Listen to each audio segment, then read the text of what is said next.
Аз мисля, че Алексето има някакви бупс. Има. Или... Абе... Някакви много широк. Широк термин е, нали?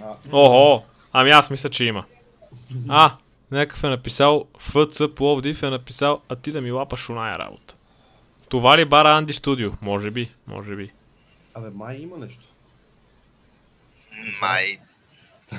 Сега вече разбирам защо малките речица обичат да я прегръщат. Има защо. Какво гласувам? Алексчето има ли или няма? Аз гласувам с да. Няма. Не бих гласувал. Не бе. В смисъл дали и... Слушай бе, не гласуваме дали би смашнал или не. Аз бих смашнал Денито, защото е най-голям сладур по принцип.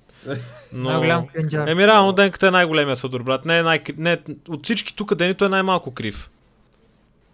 Мисъл, поне изглежда окей. Докато Алексчето, очите се е така надолу. Е така.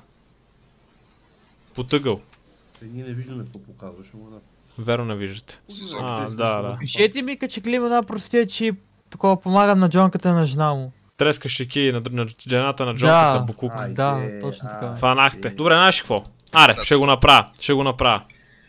Ще смашнеш? Ще пиша, айде. Кой бе? Аз вече съм ми писал. Алекс, айде, пускайте го вече, той е 5 епизод, че вече е несериозно.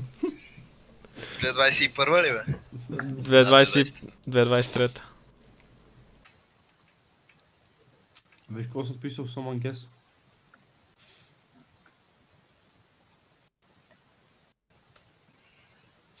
И на Zoom 11.